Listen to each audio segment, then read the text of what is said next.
তো আল্লাহ পাক রব্বুল আলামিন বলেন, হাল রাউনি, তারা কি আমাকে দেখেছে? ফেরেশতারা জবাব দেয়, না, আপনাকে তারা দেখে নাই। আল্লাহ বলেন, কাইফা লাউ আন্নাহুম রাউনি, তারা দেখলে কি করত? তখন ফেরেশতারা বলে, লাউ আন্নাহুম রাউকা কানু আশাদ্দা লাকা ইবাদাতান ওয়া আশাদ্দা লাকা তামজিদান ওয়া আকসার লাকা তাসবিহা। তারা আপনাকে দেখলে আরো বেশি বেশি প্রশংসা করত, আরো বেশি বেশি তাকবীর দিত, আপনার বেশি বেশি তাসবিহ পাঠ করত। এরপর আল্লাহ বলেন, মাযা ইয়াসআলুনানি, কোন নুসখা আছে মাযা ইয়াসআলুনি, তারা আমার কাছে কি চায়? তো ফেরেশতারা জবাব দেয়, ইয়াসআলুনাকাল জান্নাহ, আল্লাহ এখানে তারা আসছে জান্নাতের আশায়, তারা আপনার কাছে জান্নাত চায়। তো আল্লাহ পাক রব্বুল আলামিন ফেরেশতাদেরকে বলে, হাল রাআউহা, তারা কি জান্নাত দেখেছে? ফেরেশতারা বলে, না, তারা তো জান্নাত দেখে নাই। আল্লাহ পাক বলেন, কাইফা লাউ আন্নাহুম রাআউহা, তারা যদি জান্নাত দেখতো কি করত? তখন ফেরেশতারা জবাব দেয়, লাউ আন্নাহুম রাআউহা,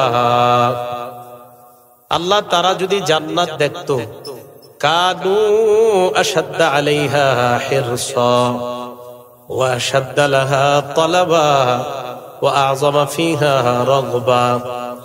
আল্লাহ তারা যদি জান্নাত দেখতো, এটা পাওয়ার জন্য আরো আগ্রহী হতো, আরো লোভ করত, এটা আরো বেশি বেশি তালাশ করত, তারা এটার প্রতি তাদের আগ্রহ আরো বেড়ে যেত। তো আল্লাহ পাক রব্বুল আলামিন তখন বলেন, মিম্মা ইয়াতাআওয়াজুনা, তারা কি থেকে আমার কাছে পানাহ চায়? ফেরেশতারা বলে, ইয়াতাআওয়াজুনা বিকা মিনান নার, আল্লাহ তারা আপনার কাছে জাহান্নাম থেকে পানাহ চায়। আল্লাহ বলেন, হাল রাআউহা, তারা কি জাহান্নাম দেখেছে? ফেরেশতারা বলে, না মাবুদ, তারা তো জাহান্নাম দেখে নাই। আল্লাহ বলেন, কাইফা লাউ আন্নাহুম রাআউহা, এরা জাহান্নাম দেখলে কি করত? কোন নুসখায় কাইফা লাউ রাআউহা, এরা জাহান্নাম দেখলে কি করত? তো ফেরেশতারা বলে, আল্লাহ তারা যদি জাহান্নাম দেখতো, তাহলে কানু আশাদ্দা লাহা ফিরারা, আশাদ্দা বিনহা ফিরারা, আরো বেশি বেশি জাহান্নাম থেকে পলায়ন করত যদি তারা জাহান্নাম দেখতো। ও আশাদ্দা লাহা খাউফা, আরো বেশি বেশি ভয় করত। তো আল্লাহ বলে, ফাইন্নী উশহিদুকুম আন্নী কদ গফারতু লাহুম, তোমরা সাক্ষী থাকো, আমি তাদেরকে মাফ করে দিলাম। রাসূলুল্লাহ সাল্লাল্লাহু আলাইহি সাল্লাম বলেন, ফায়াকুলু মালাকুম মিনাল মালাইকা, তখন একজন ফেরেশতা আল্লাহকে বলে, আল্লাহ ফীহিম ফুলানুন লাইসা মিনহুম, এইখানে যারা আসছে, কেউ আসছে দেখার জন্য, যারা মূলত তাদের সাথে ওই আমলে শরীক হওয়ার জন্য আসে নাই, এমনি আসছে, সে পিছনে বসে গিয়েছে। আল্লাহ বলেন, হুমুল জুলাসা উলা ইয়াশফা জালিসুহুম, এরা এমন সৌভাগ্যবান বান্দা, তাদের পিছনে যারা বসবে তাদেরকেও মাফ করে দেই। এই জন্য বুখারীর শেষ হাদিস এখানে বর্ণনা হয়েছে। বুখারীর শেষ হাদিসেই ইমাম বুখারী রহমতুল্লাহ আলাইহি জিকিরের ব্যাপারে উৎসাহিত করেছেন। আল্লাহর জিকিরে যেন আমাদের সদা সর্বদা জিহ্বাটা তাজা থাকে, এদিকে উৎসাহিত করেছেন। তো নিঃসন্দেহে এটা জিকিরের মজলিস, এই জন্য এই মজলিস থেকে যেন আমরা গুনাহমুক্ত ভাবে এখান থেকে বের হতে পারি, আল্লাহ তৌফিক দান করেন। রাসূলুল্লাহ সাল্লাল্লাহু আলাইহি সাল্লাম সহিহ বুখারীর আরেক বর্ণনায় বলেন, লা ইয়াকুদু কওমুন ইয়াযকুরুনাল্লাহ ইল্লা হাফাতহুমুল মালাইকা, আমরা এখানে যতক্ষণ থাকবো, যতক্ষণ আমরা বসে থাকবো, ততক্ষণ ফেরেশতারা আমাদের চারদিক থেকে বেষ্টন করে রাখবে।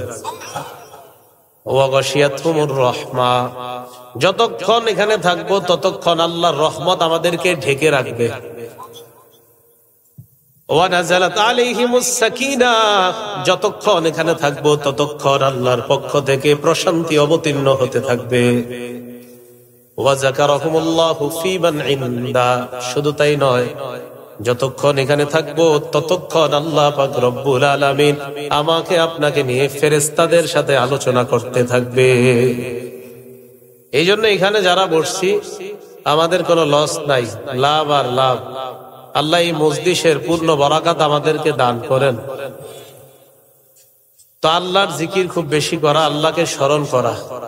হাদিসে কুদসির মধ্যে আসছে, আল্লাহ পাক রব্বুল আলামিন বলেন, বান্দা আমারে যেইভাবে স্মরণ করে, আমার প্রতি যেমন ধারণা রাখে, আনা ইনদা যন্নি আবদি বি ওয়া আনা মাআহু হাইসু যাকারানি, আমি আমার বান্দার সাথেই থাকি, সে আমাকে যেভাবে যখন স্মরণ করে আমি তার সাথেই থাকি। ইযা যাকারানি ফি নাফসিহি, আমার বান্দা যদি আমাকে মনে মনে স্মরণ করে, যাকারতুহু ফি নাফসি, আমি আল্লাহ তাকে মনে মনে স্মরণ করি। ওয়া ইন যাকারানি ফি মালাইন, আমার বান্দা যদি আমাকে কোন মজলিসের মধ্যে স্মরণ করে, যাকারতুহু ফি মালাইন খায়রিম মিনহুম, আমি আল্লাহ ওই মজলিসের চাইতে উত্তম মজলিসে তাকে স্মরণ করি।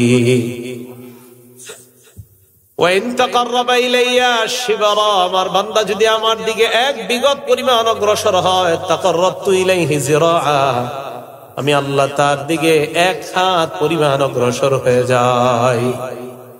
ওয়া ইন তাকাররাবা ইলাইয়া জিরাআ তাকাররাবতু ইলাইহি বাআ, বান্দা যদি আমার দিকে এক হাত পরিমাণ অগ্রসর হয়, আমি তার দিকে 2 হাত পরিমাণ অগ্রসর হয়ে যাই। ওয়া ইযা আতানি ইয়ামশি আতাইতুহু হারওয়ালা, আমার কোন বান্দা যদি আমার দিকে হেসে হেসে আসতে থাকে, আমার বান্দা যদি হাঁটতে হাঁটতে আমার দিকে আগমন করে, আমি আল্লাহ ক্ষমা করার জন্য তার কাছে দৌড়িয়ে উপস্থিত হয়ে যাই। এই মসজিদ থেকে যেন আমরা গুনাহমুক্ত ভাবে যেতে পারি, আল্লাহ তৌফিক দান করেন। সূরা বাকারা 168 নাম্বার 172 নাম্বার এই 2 আয়াত তেলাওয়াত করলাম। এই 2 আয়াতের মধ্যে আল্লাহ পাক রব্বুল আলামিন আমাদেরকে হালাল খাদ্য খাওয়ার জন্য বলেছেন। এটা বলার আগে তিরমিজি শরীফের একটা হাদিস শুনি। তিরমিজি শরীফের 616 নাম্বার হাদিস, ক্বালা রাসূলুল্লাহ সাল্লাল্লাহু আলাইহি ওয়াসাল্লাম, নবীজি বলেন 5টা হুকুম পালন করবা। 1 নাম্বার ইত্তাকু রাব্বাকুম, রবকে ভয় করবা। 2 নাম্বার সাল্লু খামসাকুম, 5 ওয়াক্ত নামাজ আদায় করবা। 3 নাম্বার সুমু শাহরাকুম, রমজান মাসের রোজা রাখবা। 4 নাম্বার আদ্দু যাকাত আমওয়ালিকুম, সম্পদের যাকাত দিবা। 5 নাম্বার আতিউ যা আমরিকুম, তোমাদের মধ্যে যারা ন্যায়পরায়ণ শাসক তাদের আনুগত্য করবা।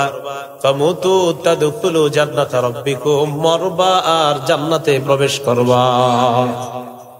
এই 5টা হুকুম পালন করা।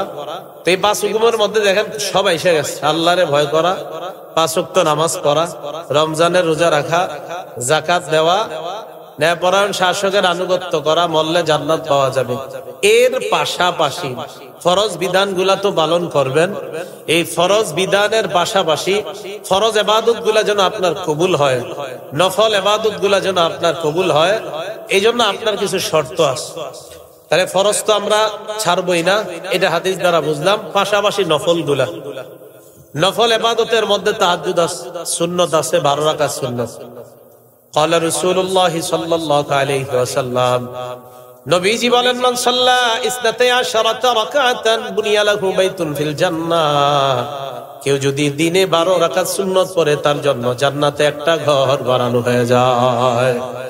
মুসলিম শরীফের 728 নাম্বার হাদিসের বর্ণনা, মাদ্রাসার পাঠ্যপুস্তক অনুসারে। তো কেউ যদি আপনার 12 রাকাত সুন্নাত পড়ে তার জন্য জান্নাতে একটা ঘর বানানো হয়ে যায়। এখন কথা হলো এই যে সুন্নাত নফল ইবাদত গুলা, ফরজ তো পালন করবোই, নফল ইবাদত গুলা, এরপরে আরেকটা হলো দোয়া করা পাশাপাশি। এখন আমাদের এইগুলা কবুল হবে কিভাবে? এগুলা কবুল হওয়ার পূর্বে একটা শর্ত আছে, পেটের মধ্যে যেন হালাল যায়, হালাল উপার্জন, হালাল খাদ্য গ্রহণ, উপার্জনটা যেন হালাল হয়, খাদ্যটা যেন হালাল হয়, হালাল খাতে যেন ব্যয় হয়। এগুলা হলো একটা আপনার শর্ত আমাদের ওই ইবাদত গুলা কবুল হওয়ার জন্য। এই জন্য সূরা বাকারার 168 নাম্বার আয়াতে আল্লাহ বলেন, ইয়া আইয়ুহান নাসু কুলু মিম্মা ফিল আরদি হালালান তাইয়্যিবা, হে মানুষ তোমরা পৃথিবীর মধ্যে যা হালাল, যা পবিত্র তা তোমরা খাও। সূরা বাকারার 172 নাম্বার আয়াতে আল্লাহ বলেন, ইয়া আইয়ুহাল্লাযীনা আমানু কুলু মিন তাইয়্যিবাতি মা রাযাকনাকুম, হে ঈমানদারগণ যা পবিত্র রিজিক আমি তোমাদেরকে দিয়েছি তা থেকে তোমরা ভক্ষণ করো। সূরা মুমিনুনের মধ্যে আল্লাহ বলেন, ইয়া আইয়ুহার রাসূল কুলু মিনাত তাইয়্যিবাতি ওয়া'মালু সালিহাত। হে রাসূলগণ, আপনারা পবিত্র খাদ্য খান এবং নেক আমল করেন। খুব ভালো করে বুঝেন, প্রথমে আল্লাহ বললেন, হে মানুষ, তোমরা যা হালাল যা পবিত্র তা খাও। মানুষের মধ্যে নবীরা আসেনি, ইমানদাররা আসেনি। তা আল্লাহ প্রথম বললেন, মানুষ তোমরা হালাল খাও, পবিত্র খাও। এরপর আল্লাহ সূরা বাকারা 172 নম্বর আয়াতে বললেন, হে ইমানদারগণ, তোমরা পবিত্র খাও। সূরা মুমিনুনে আল্লাহ বললেন, হে রাসূলগণ, আপনারা পবিত্র খানা খান, পবিত্র খাদ্য গ্রহণ করেন। সাদ ইবনে আবি ওয়াক্কাস রাদিয়াল্লাহু তাআলা রাসূলের একজন সাহাবী, তিনি নবীজির কাছে আসলেন। আসার পর বললেন, ইয়া রাসূলুল্লাহ, উদউল্লাহ লি আইয়াজআলানি মুস্তাজাবাদ দাওয়া। আপনি আল্লাহর কাছে দোয়া করেন, আল্লাহ যেন আমাকে এমন বানায় দেয়, আমি দোয়া করার সাথে সাথেই যেন কবুল হয়ে যায়, এমন যেন আল্লাহ আমাকে বানায় দেয়। দোয়া করার সাথে সাথে কবুল যার হয় তাকে বলা হয় মুস্তাজাবুদ দাওয়া। তো নবীজি তাকে কি বললেন? আতিব মাতআমাকা তাকুন মুস্তাজাবাদ দাওয়া। তুমি তোমার খাদ্য হালাল করো, খাদ্য পবিত্র করো, তুমি মুস্তাজাবুদ দাওয়া হয়ে যাবা, দোয়া করা মাত্রই কবুল হয়ে যাবে। খাদ্য হালাল করো, তাহলে দোয়া করবা, তোমার দোয়া কবুল হয়ে যাবে। তিরমিজি শরীফের 2989 নাম্বার হাদিসের বর্ণনা। এই হাদিসের মধ্যে রাসূলুল্লাহ সাল্লাল্লাহু আলাইহি ওয়াসাল্লাম বলেন, ক্বালা রাসূলুল্লাহ সাল্লাল্লাহু আলাইহি ওয়াসাল্লাম, নবীজি বলেন, ইন্নাল্লাহা তাইয়্যিবুন লা ইয়াকবালু ইল্লা তাইয়্যিবা। নিশ্চয়ই আল্লাহ পবিত্র, পবিত্র ছাড়া আল্লাহ গ্রহণ করেন না। ওয়া ইন্নাল্লাহা আমারাল মুমিনিনা বিমা আমারা বিহিল মুরসালিন। আল্লাহ ঈমানদারদেরকে একটা হুকুম করেছেন, যে হুকুমটা আল্লাহ রাসূলদেরকে করেছেন। কোনটা? ওই যে রাসূলদেরকে আল্লাহ হুকুম করেছেন পবিত্র খাদ্য খান, ঈমানদারদেরকে আল্লাহ বলেছেন পবিত্র খাদ্য খাও। তাহলে দেখেন তো, পবিত্র খাওয়ার ক্ষেত্রে রাসূল আর ঈমানদারদের হুকুম এক না আলাদা? এই হাদিসের মধ্যে নবীজি একজন মুসাফিরের কথা আলোচনা করেছেন। সুম্মা যাকারার রাজুলা ইউতিলুস সাফার। এরপর আল্লাহ নবী একজন মুসাফিরের কথা আলোচনা করলেন। লম্বা সফর করেছে, সফর করার কারণে তার চুলগুলা এলোমেলো, তার চেহারা শরীরটা ধুলি ময়লা হয়ে গেছে। লম্বা সফর করার কারণে শরীরে ধুলাবালি, চুলগুলা এলোমেলো। এই মুসাফির আল্লাহর কাছে দোয়া করে, ইয়া রাব্বি ইয়া রব, হে রব দোয়া কবুল করেন, হে রব দোয়া কবুল করেন। দোয়া কবুল হয় না। অথচ হাদিসে আছে মুসাফির দোয়া করলেই দোয়া কবুল হয়ে যায়। তার দোয়া কবুল হচ্ছে না কেন? তো এটা বলার পর যখন দেখে দোয়া কবুল হয় না, নবীজি বলেন, ওয়া মাতআমুহু হারাম, তার খাদ্য হারাম। ওয়া মাশরাবুহু হারাম, তার পানি হারাম। ওয়া গুজিয়া বিল হারাম, তার উপার্জন হারাম। মুসাফির দোয়া কবুল করলে দোয়া কবুল হয়, নবীজি এই কথা বলছে সত্য। নবীজি বলেন, মুসাফিরের খাদ্য হারাম, মুসাফিরের পানি হারাম, মুসাফিরের পোশাক হারাম, আর ওই মুসাফিরের উপার্জন হারাম। ফান্না ইস্তাজাবু লিযালিক, তোমরা বলো তার দোয়াটা কবুল হবে কিভাবে? তখন আমরা অনেকে বলি যে 12 বছর আল্লাহরে খালি বলেই যাচ্ছি, আল্লাহ এটা দেন, এটা দেন, আল্লাহ দেয় না। তো পাল্টা যদি আপনাকে প্রশ্ন করা হয়, আপনার খাদ্য কি হালাল, আপনার উপার্জন হালাল, আপনি যে 12 বছর সন্তান চাইতেছেন, সন্তান আল্লাহ দেয় না, পাল্টা যদি আপনাকে প্রশ্ন করা হয় আপনার পোশাকটা হালাল কিনা, আপনার খাদ্য হালাল কিনা, আপনার উপার্জন হালাল কিনা, আপনি যে পানি পান করেন এটা হালাল কিনা, যদি বলেন না, সামান্য একটু সুদের কারবারে আমি জড়িত আছি, রাসূল বলেন তো তোমার দোয়াটা কবুল হবে কিভাবে? তাহলে আমাদের ইবাদত গুলা অনেক সময় আমরা অভিযোগ রাখি, ইবাদত কবুল হয় না, দোয়া কবুল হয় না, খাদ্য হারাম, পোশাক হারাম, দোয়া কবুল হবে কিভাবে? আল্লাহ আমাদের সকলকে উপার্জন, খাদ্য এগুলা যেন হালাল আমরা কামাই করতে পারি, আল্লাহ তৌফিক দান করেন। সহিহ বুখারীর বর্ণনা 2262 নাম্বার হাদিসের বর্ণনা। قال رسول الله صلى الله عليه وسلم ما بعث الله نبيا الا رعى الغنم। নবীজি বলেন, এমন কোন নবী আল্লাহ পাঠাননি যে মেষ চড়ায় নাই। কি চড়ায় নাই? মেষ। সাহাবারা বললেন, আনতা ইয়া রাসূলুল্লাহ, হুজুর আপনিও কি মেষ চড়িয়েছেন নবীজিরে? সাহাবারা বললেন, যখন নবীজি বললেন এমন কোন নবী নাই যে মেষ চড়ায় নাই, তো তো সাহাবারা বললেন, হুজুর আপনিও কি মেষ চড়িয়েছেন? নবীজি বললেন, কুনতু আরআহা আলা করারিতালি আহলি মক্কা, আমি পারিশ্রমিকের বিনিময়ে মক্কাবাসীর মেষ চড়াইতাম। মক্কাবাসীর মেষ চড়াইতাম আর পারিশ্রমিক নিতাম, মানে আমি মেষ গুলোকে ঘাস খাওয়াইতাম আর মক্কাবাসীর থেকে পারিশ্রমিক নিতাম। এই হাদিসের মধ্যে পেশা যত ছোটই হোক হালাল উপার্জনের প্রতি উৎসাহিত করা হয়েছে। একজন নবী মেষ চড়াচ্ছেন, বিনিময়ে উপার্জন গ্রহণ করতেছেন।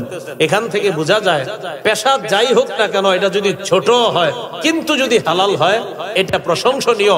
পেশা যদি বড় হয়, কোটি কোটি টাকা কামাই হয়, কিন্তু যদি সেটা হারাম হয় এটা বর্জনীয়, এটা নিন্দনীয়। হালাল পেশা ছোট, এটা প্রশংসনীয়। হারাম পেশা বড়, এটা বর্জনীয়, এটা নিন্দনীয়, এটা ঘৃণিত। হালাল হালাল। সহিহ বুখারীর বর্ণনা 2072 নম্বর হাদিসের বর্ণনা। ক্বালা রাসূলুল্লাহ সাল্লাল্লাহু আলাইহি ওয়াসাল্লাম, নবীজি বলেন, মা আকালা আহাদুন তাআমান ক্বাত্তু খায়রান মিন আইয়াকুলা মিন আমাল ইয়াদিহি ওয়া ইন্না নাবিয়াল্লাহি দাউদ আলাইহিস সালাতু ওয়াস সালাম কানা ইয়াকুলু মিন আমালি ইয়াদি। নবীজি বলেন, কোন মানুষ তার হাতের মাধ্যমে যে কামাই করে এই কামাইয়ের চাইতে উত্তম খাদ্য আর সে গ্রহণ করে না। এর মানে হাতের কামাইকে আল্লাহ রাসূল শ্রেষ্ঠ কামাই বলে ঘোষণা করলেন। وإن نبي الله داود عليه الصلاة والسلام كان يأكل من عمل يده। দাউদ আলাইহিস সালাতু ওয়াস সালাম নিজের হাতে উপার্জন করে খাটতেন, খাটার পর ওই টাকা উপার্জন করতেন আর ওই উপার্জন দিয়ে তিনি তার পরিবার জীবিকা নির্বাহ করতেন। এজন্য রিকশা চালক যারা, তাদের কামাই কিন্তু অনেক পিওর, এতে কোনো সন্দেহ নাই। বিশেষ করে যারা পায়ের রিকশাটা পায়ে চালায়, অটো না, যারা পায়ে শক্তি খরচ করে চালায়, এটা অনেক হালাল। খালি যদি নামাজ রোজা ঠিক মতো করে ইনশাআল্লাহ আশা করা যায় জান্নাতে খুব সহজে যেতে পারবে, কারণ ইনকাম খুব হালাল পিওর, নিঃসন্দেহে বলা যায়। সহিহ বুখারীর 2074 নম্বর হাদিসের বর্ণনা। ক্বালা রাসূলুল্লাহ সাল্লাল্লাহু আলাইহি ওয়াসাল্লাম, নবীজি বলেন, লা ইয়াহতাতিবা আহাদুকুম হুজমাতান আলা যহরিহি খায়রুন লাহু মিন আন ইয়াসআলা আহাদান ফায়ুতিয়াহু আও ইয়ামনা। নবীজি বলেন, কোন মানুষ তার পিঠে কাঠের বোঝা বহন করা, এই মানুষটা অন্য কারো কাছে ভিক্ষা করা, ওই ভিক্ষা চাওয়ার পর তাকে ভিক্ষা কেউ দিতেও পারে নাও দিতে পারে। নবী বলেন, কারো কাছে হাত পাতার চাইতে কাঠের বোঝা পিঠে বহন করা আর এটা সে বিক্রি করে জীবিকা নির্বাহ করা, উপার্জন করা, রাসূল সাল্লাল্লাহু আলাইহি সাল্লাম বলেন, আমি তার এই পেশাটাকে শ্রেষ্ঠ পেশা হিসাবে তা ঘোষণা করে দিলাম। ভিক্ষার চাইতে এটা অনেক ভালো। সহিহ বুখারীর 2075 নম্বর হাদিসের বর্ণনা। ক্বালা রাসূলুল্লাহ সাল্লাল্লাহু আলাইহি ওয়াসাল্লাম, নবীজি বলেন, লা ইয়াকুযা আহাদুকুম আহবুলা, তোমাদের কেউ রশি নিয়ে জঙ্গলে যাবে, যাওয়ার পর ওই রশির মধ্যে কাঠ বাঁধবে, লাকড়ি বাঁধবে, আর এই বোঝাই করা লাকড়ি নিয়ে বিক্রি করবে। বিক্রি করার পর যে উপার্জনটা সে গ্রহণ করবে, আমি নবী শ্রেষ্ঠ পেশা হিসাবে ঘোষণা করলাম। কি বুঝলাম হাদিসগুলা থেকে? হালাল, এটা কম হোক, পেশাটা ছোট হোক, কিন্তু হালাল, এটা নবীজি প্রশংসা করলেন। এটা আল্লাহ আমাদের সকলকে হালাল উপার্জনের প্রতি যেন আমরা উৎসাহিত হয়ে, ছোট পেশা হোক কিন্তু হালাল কামাই করার তৌফিক দান করেন। ইমাম বুখারী রহমতুল্লাহ আলাইহির একটা কিতাব আছে, নাম আল আদাবুল মুফরাদ। এই কিতাবের 299 নম্বর হাদিসের বর্ণনা। আমর ইবনুল আস রাদিয়াল্লাহু তাআলা আনহু বলেন, بعث إلي النبي صلى الله عليه وسلم فأمرني أن أأخذ علي ثيابي وسلاحي। রাসূলুল্লাহ সাল্লাল্লাহু আলাইহি সাল্লাম আমাকে এই বলে ডেকে পাঠাইলেন, আমি যেন যুদ্ধের পোশাক পরি, অস্ত্রে শস্ত্রে সুসজ্জিত হয়ে যেন আমি নবীজির কাছে যাই। তো আমি তাই করলাম, আমি যুদ্ধের পোশাক পরলাম, অস্ত্র নিয়ে নবীজির কাছে গেলাম। নবীজির কাছে যাওয়ার পর তাকায় দেখলাম নবীজি ওযু করতেছে। আমি সেখানে গিয়ে দাঁড়াইলাম, আমার দিকে ভালো করে রাসূল তাকাইছে। তাকানোর পর আমাকে নবীজি সাল্লাল্লাহু আলাইহি ওয়াসাল্লাম যখন এইভাবে তাকাইলেন, তাকানোর পর সুম্মা তাআ রাসুহু, মাথাটা নিচের দিকে দিলেন। এরপর নবী আমাকে বললেন, ইয়া আম, হে আমর, ইন্নী উরিদু আন আবআসাকা আলা জাইশ ফায়ুগনিমুকা আল্লাহ। আমি তোমাকে সেনাপতি বানিয়ে এমন একটা জিহাদের ময়দানে পাঠাইতে চাই যেখানে যাওয়ার পর আল্লাহ তোমাকে ভরপুর গনিমতের সম্পদের মালিক বানাবেন। ওয়া ইন্নী আরগাবু লাকা মিনাল মালি সালিহা, আমি চাই তোমার কিছু হালাল সম্পদ হয়ে যাক, ভালো কিছু সম্পদ হোক, এটা আমি চাই। নবীজি একজন সাহাবীর ভালো কিছু সম্পদ হোক, হালাল কিছু সম্পদ হোক, এটা কামনা করলেন। তো আমর ইবনুল আস জবাব দিলেন, মা আসলামতু রাগবাতান ফিল মাল ইয়া রাসূলুল্লাহ, আমি সম্পদের নেশায় মুসলমান হই নাই। হুজুর, আমি সম্পদ পাওয়ার আশায় মুসলমান হই নাই। ইন্নামা আসলামতু রাগবাতান ফিল ইসলাম ওয়া আন আকুনা মা রাসূলিল্লাহি সাল্লাল্লাহু আলাইহি ওয়াসাল্লাম। হুজুর, আমি দুই কারণে মুসলমান হইছি। এক নাম্বার ইসলামের আকর্ষণ, দুই নাম্বার আমি মুসলমান হওয়ার পর আপনার সাথে থাকতে পারবো এই আশায় আমি মুসলমান হইছি। তো রাসূলুল্লাহ সাল্লাল্লাহু আলাইহি সাল্লাম তাকে বললেন, নি'মাল মালুস সালিহু লিল মারইস সালিহ, ভালো মানুষের জন্য ভালো সম্পদ কতই না উত্তম। বলেন তো সবাই, ভালো মানুষের জন্য ভালো সম্পদ কতই না উত্তম। রাসূল সাল্লাল্লাহু আলাইহি সাল্লাম একজন ভালো মানুষের তার কিছু হালাল বেশি সম্পদ হওয়াটা এটা নিষেধ করেন নাই। নবী বলছেন ভালো মানুষের ভালো সম্পদ হওয়া হারাম না, হালাল ভালো সম্পদ হওয়া এটা কতই না উত্তম। তাহলে একজন নামাজি ব্যক্তির যদি হালাল ভালো সম্পদ হয়, এটা নবী প্রশংসা করলেন যে এটা কতই না উত্তম সম্পদ। তিরমিজি শরীফের 2361 নম্বর হাদিসের বর্ণনা, রাসূল আল্লাহর কাছে দোয়া করতেন, আল্লাহুম্মা জাআল রিজকা আলি মুহাম্মাদিন কুতা। আল্লাহ, আপনি মুহাম্মদ সাল্লাল্লাহু আলাইহি সাল্লামের পরিবারকে জীবন ধারণের উপযোগী পরিমাণ খাদ্যের, হালাল খাদ্যের ব্যবস্থা করে দেন। কি বললেন? আল্লাহ মুহাম্মদ সাল্লাল্লাহু আলাইহি সাল্লামের পরিবারকে জীবন ধারণের উপযোগী হালাল খাদ্যের ব্যবস্থা করে দেন। এই দোয়াটা শুধু নবীজি করছে এমন না, আপনি প্রতিদিন দোয়া করবেন, আল্লাহ আমাকে, আমার পরিবারকে আমাদের জীবন ধারণের উপযোগী হালাল খাদ্যের ব্যবস্থা আপনি করে দেন। আল্লাহ হারামের দিকে যেন পা বাড়াইতে না হয়, এই দোয়া আল্লাহর কাছে খুব বেশি করা। তিরমিজি শরীফের 2346 নম্বর হাদিসের বর্ণনা, রাসূলুল্লাহ সাল্লাল্লাহু আলাইহি সাল্লাম বলেন, মান আসবাহা মিনকুম আমিনান ফি সিরবিহি, তোমাদের কেউ যদি সকালবেলা উঠা দেখো পরিবার নিয়ে ভালো আছো, সকালে উঠা দেখলা তুমি পরিবার নিয়ে সুখে আছো, শান্তিতে আছো। দুই নাম্বার মুআফান ফি জাসাদিহি, তোমার শরীরটা যদি সুস্থ থাকে, কয়টা হইলো? দুইটা। তিন নাম্বার ইনদাহু কুতু ইয়াউমিহি, আর তুমি তোমার বিবিকে জিজ্ঞাসা করবা আজকে একদিনের খাবার ঘরে আছে কিনা। এক নাম্বার পরিবার নিয়ে ভালো আছেন, দুই নাম্বার আপনার শরীর সুস্থ, তিন নাম্বার বিবির জিজ্ঞাসা করবেন আজকে চলার মতো ঘরে খাবার আছে কিনা। বিবি যদি বলে হ্যাঁ আলহামদুলিল্লাহ, আজকে সারা দিনের হালাল খাদ্য আমাদের ঘরে ব্যবস্থা আছে, নবীজি বলেন ফাকা আন্নামা হিজাত লাহু দুনিয়া, পুরা দুনিয়ার সফলতা তার জন্য একত্রিত করা হয়েছে। পরিবার নিয়ে ভালো আছেন, শরীর সুস্থ আছে, একদিনের হালাল খাদ্য আছে, আপনি পৃথিবীর সবচেয়ে সুখী মানুষ। তাহলে একটু চিন্তা করেন তো, আল্লাহ আগামী 1 বছর যদি আপনার হালাল খাবারের ব্যবস্থা করে রাখে, তাহলে আপনি কতটা সুখী আছেন।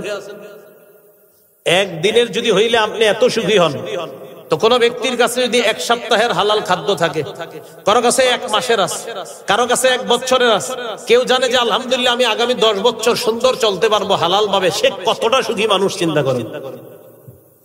তো রাসূলুল্লাহ সাল্লাল্লাহু আলাইহি সাল্লাম হালাল খাদ্য একদিনের পরিমাণ তার কাছে থাকা, এটার প্রতি রাসূল সাল্লাল্লাহু আলাইহি সাল্লাম উৎসাহিত করেছেন।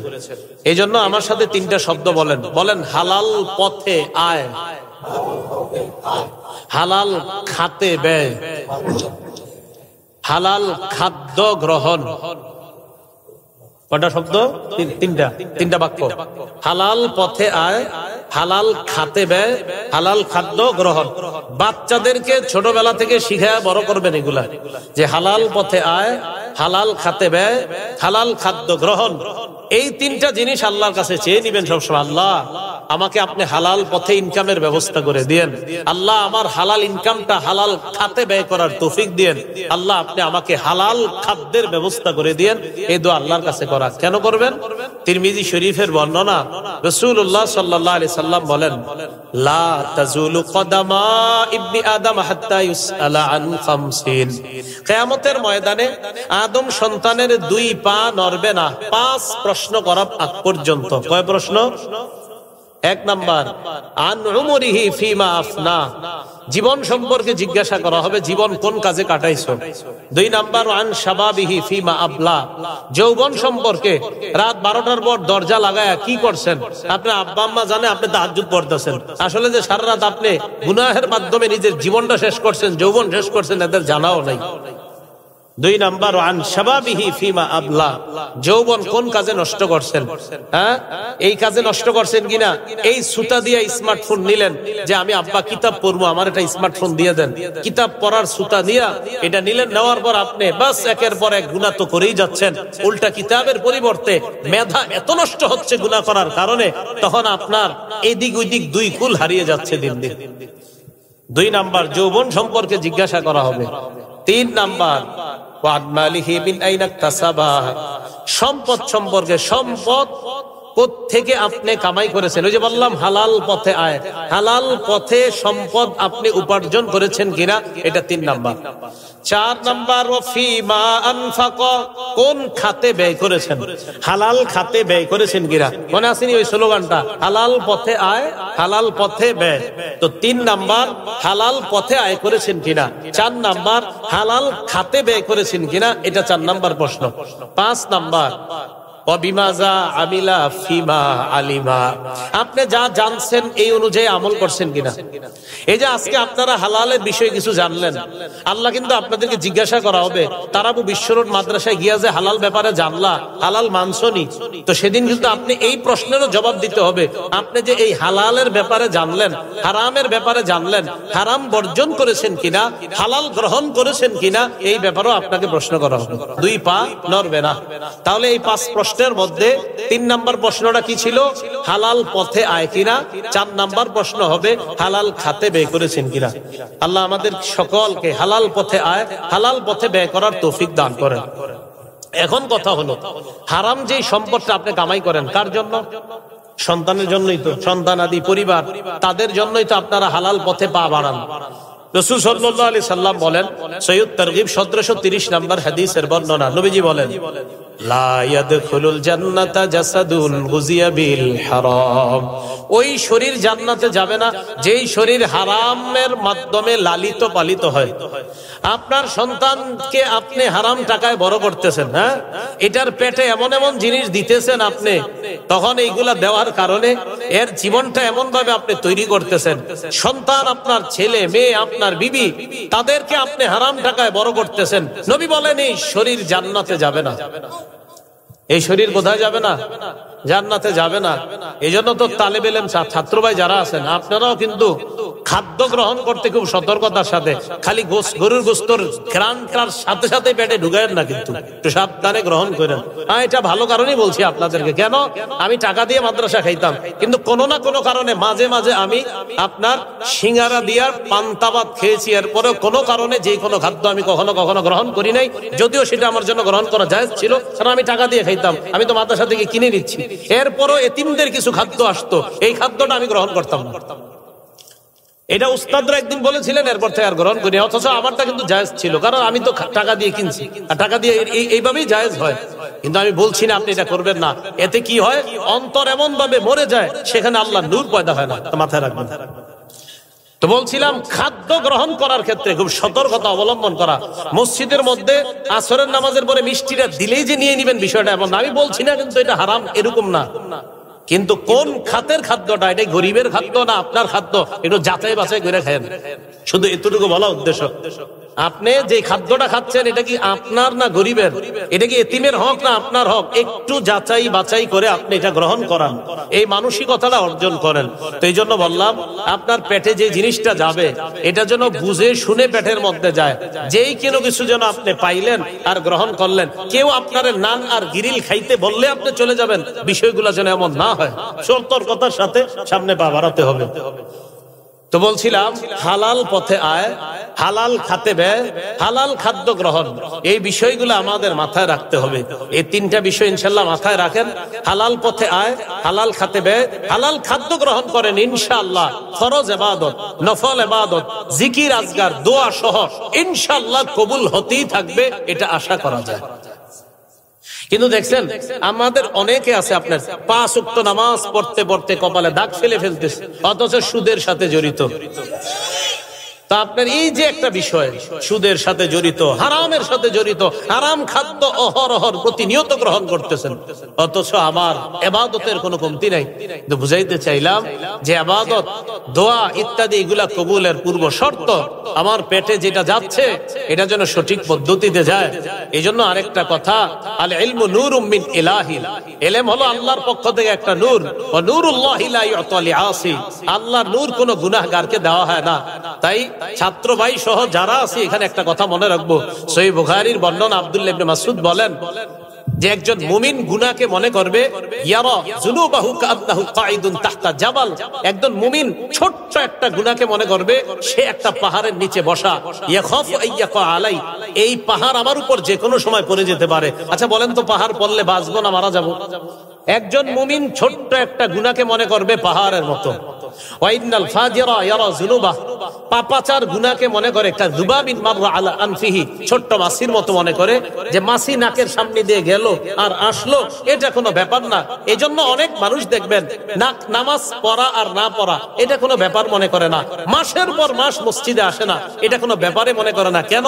তার কাছে নামাজ পড়া না পড়াটা এটা মাছির মতো, এটা কোনো ব্যাপারে না। কিন্তু একজন ইমানদারের কাছে নামাজ ছেড়ে দেওয়ার কল্পনা করাটাও পাহাড় তার উপরে পড়ে যাওয়ার মতো। সেই জন্য সহিহ বুখারীর ইবনে মাসউদের বর্ণনা, ইয়ারা যুনুবাহ কাআন্নাহু কাঈদুন তাহতা জাবাল ইয়াখাফু আইয়াকা আলাই, এটা সবার জন্য। এই জন্য গুনাহের চিন্তা ভাবনা না করা, গুনাহ ছেড়ে দেওয়া। আল্লাহ পাক রব্বুল আলামিন আমাদের সকলকে ইবাদত, ফরজ ইবাদত, নফল ইবাদত গুরুত্ব তো দিবই, জিকিরে গুরুত্ব দিব, পাশাপাশি যে গুরুত্বটা দিব হালাল পথে আয়, হালাল খাতে ব্যয়, হালাল খাদ্য গ্রহণ, এটা গুরুত্ব সহকারে পুরা পরিবারের মধ্যে আমরা এই বিষয়টা কায়েম করার চেষ্টা করব, যে কোনোভাবেই যেন আমার সন্তানের পেটে, আমার পেটে যেন হারাম ঢুকে না যায়, এই বিষয়গুলো আমরা খেয়াল রাখবো। আল্লাহ পাক রব্বুল আলামিন আমাদের সকলকে যে কথাগুলো বললাম শুনলাম, আমি প্রথমে সহ সকলকে আল্লাহ যেন আমল করার তৌফিক দান করেন। আমিন। ওয়া আখিরু দাওয়ানা আনিল হামদুলিল্লাহি রাব্বিল আলামিন। আলহামদুলিল্লাহি রাব্বিল আলামিন।